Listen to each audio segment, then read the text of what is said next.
Good afternoon to everyone.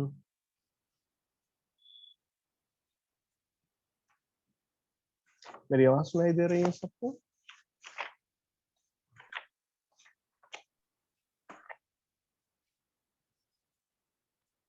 Am I audible?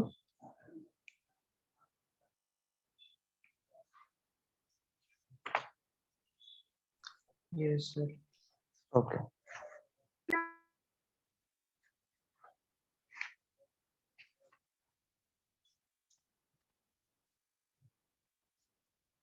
चलो मैं कुछ क्वेश्चन आपको देता हूँ, आप उसको बनाओ। लास्ट क्लास में मैं आपको टॉर्क बताया था, torque acting on a current carrying loop placed in a uniform magnetic field. तो फार्मूला आप सभी को याद होगा, क्या है उसका फार्मूला?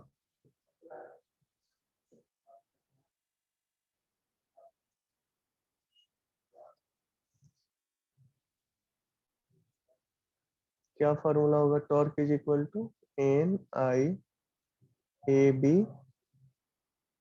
Sign theta, right? ये आपका फार्मूला है।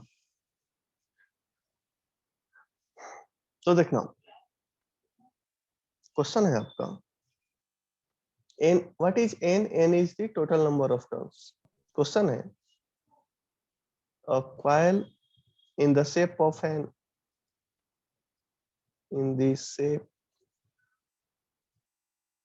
an equilateral triangle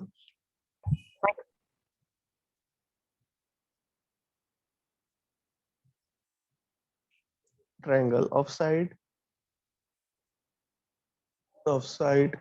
0.02 meter is suspended from a vertex such that it is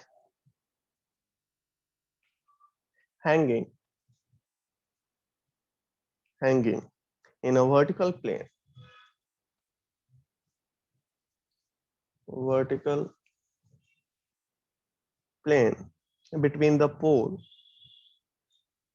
between the pole pieces of a permanent magnet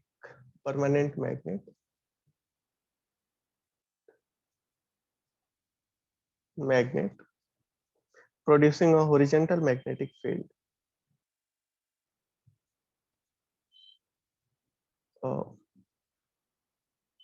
Horizontal magnetic field of 5 into 10 to the power of -2 Tesla. Find the couple acting on the coil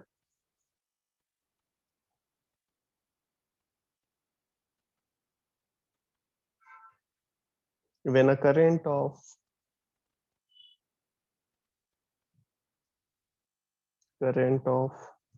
0.1 ampere is passed through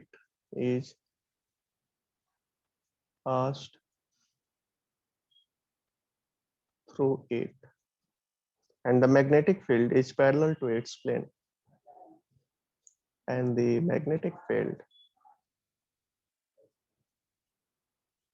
is parallel to its plane.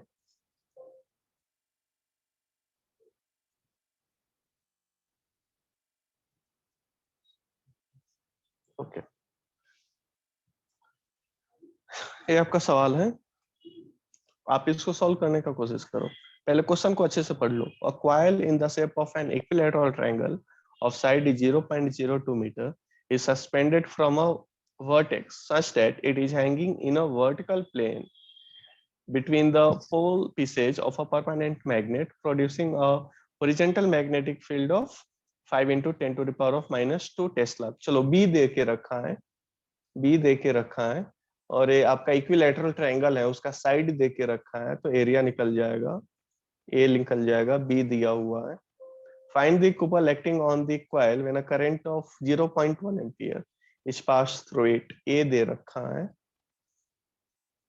and the magnetic field is parallel to its plane. Okay, तो जो magnetic field है वो इसके parallel है, right? Is passed through and the magnetic field is parallel to its plane. तो यहाँ पे theta का वैल्यू क्या है? यहाँ पे थीटा का वैल्यू क्या है बताना। इसको हैंग करके, जो आपका इक्विलैटरल ट्रायंगल है, इसको हैंग किया गया किसमें? यूनिफॉर्म मैग्नेटिक फील्ड में। चलो ठीक है, मैं इसको नेक्स्ट पेज में इसका सॉल्यूशन दे देता हूँ, तो आप जल्दी से इसको इसका स्क्रीनशॉट ले लो। आप इसको सॉल्व करोगे या मैं बताऊं? नंबर ऑफ टर्न्स एन का वैल्यू क्या लेंगे यहाँ पे? 1 लेंगे ना। नंबर ऑफ टर्न्स के बारे में तो कुछ बोला ही नहीं है, तो नंबर ऑफ टर्न्स यहाँ पे 1 ले लेंगे। आई दे रखा है, एरिया निकाल देंगे। इक्विलैटरल ट्रायंगल का एरिया आप सभी को पता है क्या होता है। मैग्नेटिक फील्ड दे के रखा है और एंगल 90 डिग्री होगा यहाँ पे, तो वैल्यूज को सब्स्टिट्यूट करेंगे और आंसर आ जाएगा।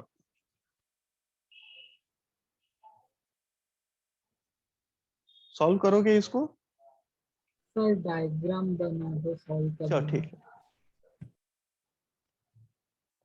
देखो, जो एक आपका इक्विलैटरल ट्रायंगल है वो suspended from a vertex such that it is hanging in a vertical plane, ऐसा कुछ,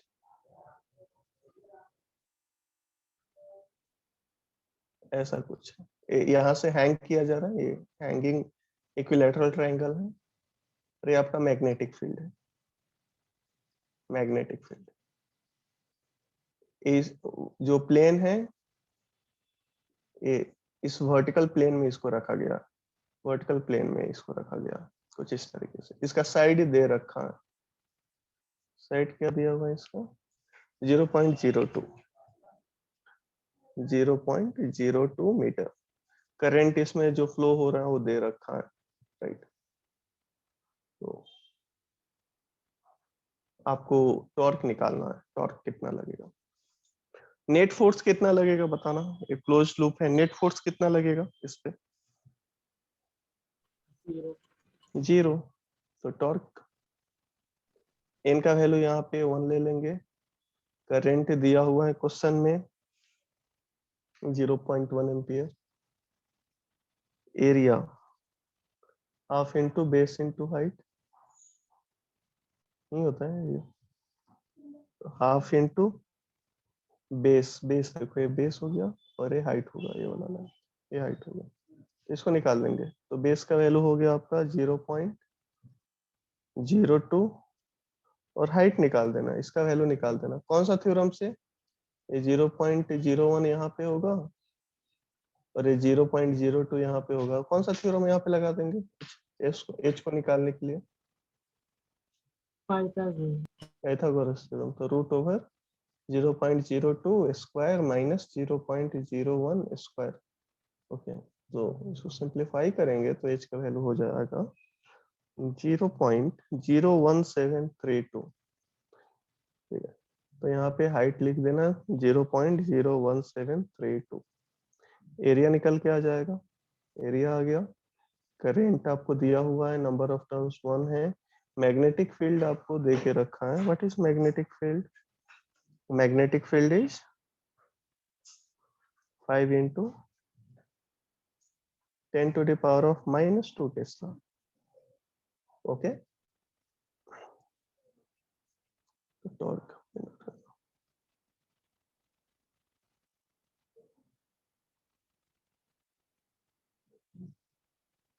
करेंट 0.1, एरिया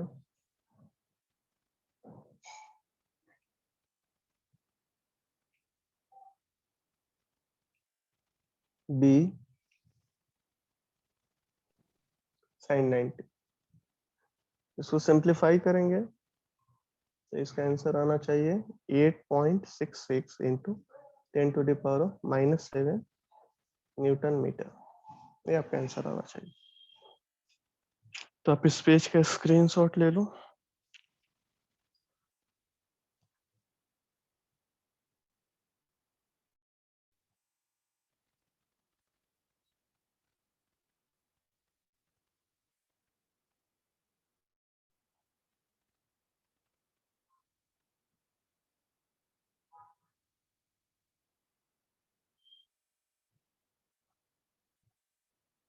ले लिए हैं?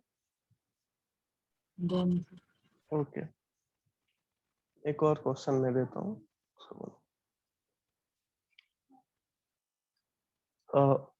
Circular coil of wire 8 centimeter in diameter has 12 turns and carries a current of 5 ampere. 5 ampere. The coil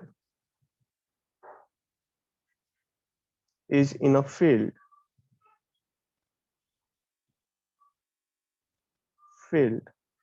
where the magnetic induction is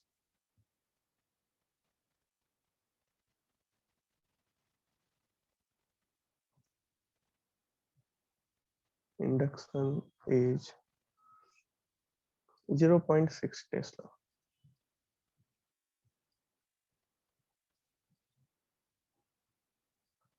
What is the maximum torque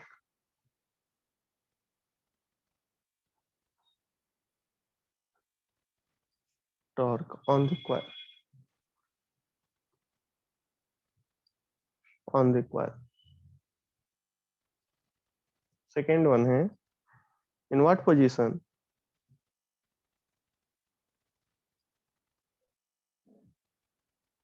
would the torque be?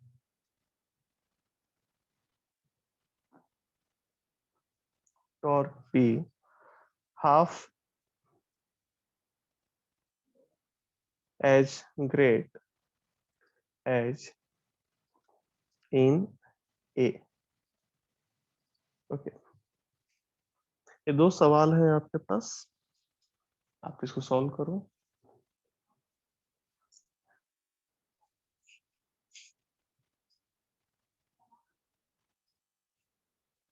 Solve करोगे या मैं बताऊं इसको? Solve. Okay ठीक है, solve कीजिए।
Okay 30 degree तो answer सही है।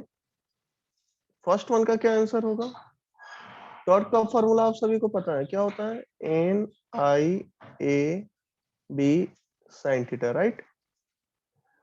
मैग्नेटिक डाइपोल मोमेंट भी आपको मैं बताया था ना, मैग्नेटिक डाइपोल मोमेंट का क्या फॉर्मूला होता है? N I A, N I A. Vector में इसको लिख लो, चलो ठीक है। देखो इस फॉर्मूला का यूज करो। क्या क्या इंफॉर्मेशन दे रखा है? नंबर ऑफ टर्न्स कितना दे रखा है प्रॉब्लम में? 12 टर्न्स। करंट कितना दिया हुआ? 5। एरिया, ये सर्कुलर लूप है, सर्कुलर लूप का डायमीटर दे रखा है, तो एरिया क्या होता है? Pi R square, pi R square. तो रेडियस कितना होगा? डायमीटर 8 सेंटीमीटर है तो हाँ, तो 4 सेंटीमीटर का स्क्वायर, तो इसको कैसे लिखेंगे? 16 इंटू 10⁻⁻⁴ लिख सकते हैं क्या? बोलो। डायमीटर, डायमीटर है आपका 8 सेंटीमीटर, तो रेडियस होगा आपका 4 सेंटीमीटर। पाई आर स्क्वायर, ये रेडियस हुआ, इसका स्क्वायर करेंगे तो एरिया हो गया। मैग्नेटिक फील्ड बताना, मैग्नेटिक फील्ड कितना दे रखा है? 0.6। और ये बोला है सवाल में मैक्सिमम, तो फॉर मैक्सिमम टॉर्क थीटा का वैल्यू क्या होना चाहिए? Theta should be equal to 90 degree. तो साइन 90 क्या हो जाएगा? What is sine 90? 1। तो मैक्सिमम टॉर्क आएगा। मैक्सिमम टॉर्क आपको किस एंगल पे मिलेगा? जब थीटा का वैल्यू 90 डिग्री होगा। इसको सिंप्लीफाई कर दो, ये हो जाएगा 60 into pi into 10⁻⁻⁴ into 0.6। Okay, इसको फर्दर सिंप्लीफाई करेंगे तो आपका आंसर क्या आएगा? एनीवन? इसका आपका आंसर आना चाहिए 0.18 न्यूटन मीटर। कैलकुलेशन है, इसको करो। 0.18 न्यूटन मीटर आना चाहिए। हाँ, 0.18 न्यूटन मीटर हो जाएगा। टॉर्क है ना, टॉर्क है, इसका ऐसा यूनिट न्यूटन मीटर होता है, राइट? टॉर्क होता क्या है? आर क्रॉस एफ होता है ना। R is distance, F is force. तो फोर्स के लिए न्यूटन, डिस्टेंस के लिए मीटर, तो न्यूटन मीटर। ठीक है, ऐसा यूनिट आपको पता होना चाहिए, टॉर्क का न्यूटन मीटर होता है। ओके, तो आप इसका स्क्रीनशॉट ले लो।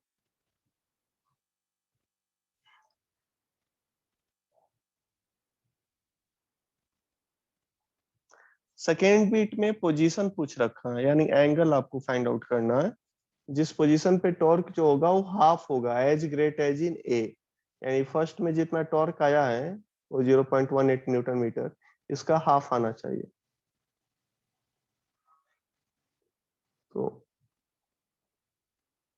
जो टॉर्क आपका है अकॉर्डिंग टू क्वेश्चन, वो हाफ ऑफ मैक्सिमम टॉर्क है, हाफ ऑफ मैक्सिमम टॉर्क है। तो टॉर्क का क्या फॉर्मूला होता है? N I A B sine theta, और half of maximum torque. Maximum torque का क्या फॉर्मूला हो जाएगा? थीटा का वैल्यू यहाँ पे 90 डिग्री होगा, N I A B, N I A B sine 90, यही होगा ना। मैक्सिमम के लिए साइन 90 यूज करेंगे। तो एन आई ए बी ये सब चेंज नहीं हो रहा है, सेम ही है, केवल ओरिएंटेशन पूछा है कि क्या ओरिएंटेशन होगा। तो साइन थीटा का वैल्यू 1/2, यानी थीटा का वैल्यू क्या हो जाएगा? 30 डिग्री। ओके, तो जब आपका एंगल 30 डिग्री होगा, magnetic field and area vector के बीच का एंगल, तो जो टॉर्क लगेगा उस लूप में, सर्कुलर कॉइल में, वो हाफ लगेगा of the maximum torque that we have obtained in first case. तो ये समझ आया सभी को, ये दो क्वेश्चन?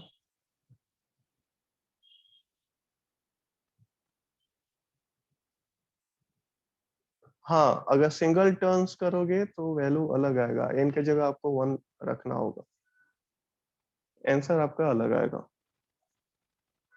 ओके, तो आज अपना हाफ एन आवर का ही क्लास है,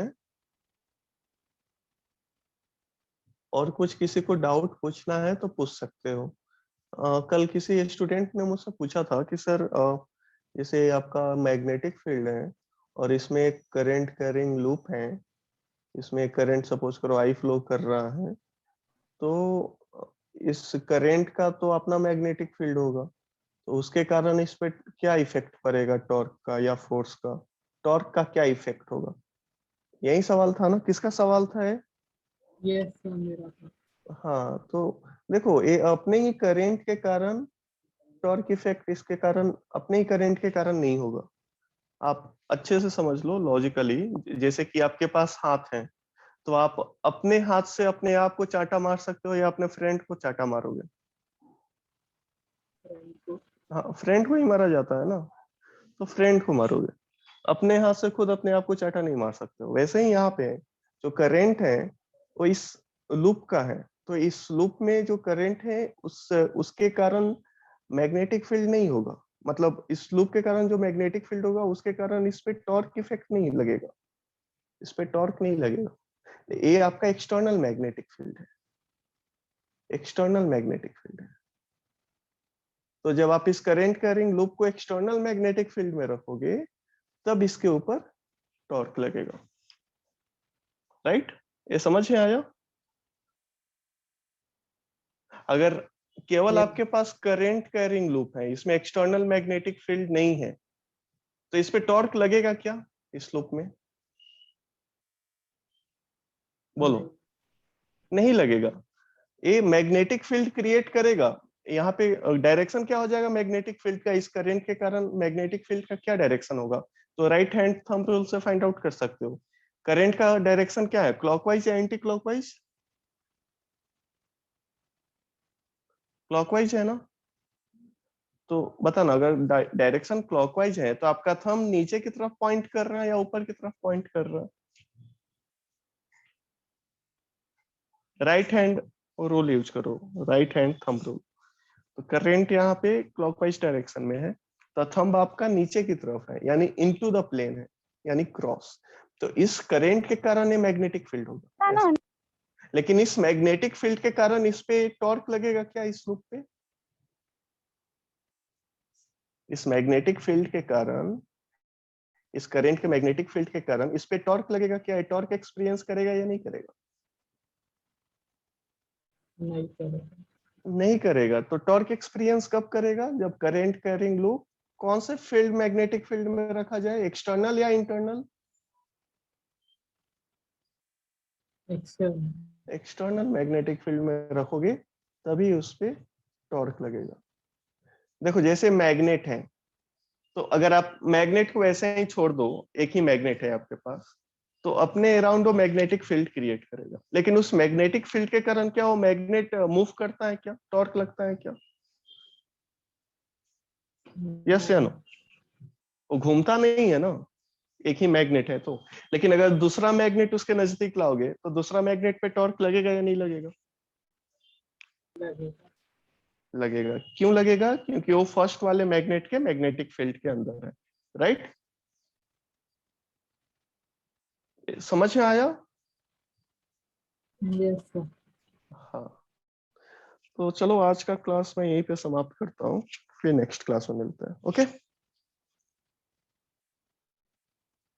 ओके, बाय टू एवरीवन।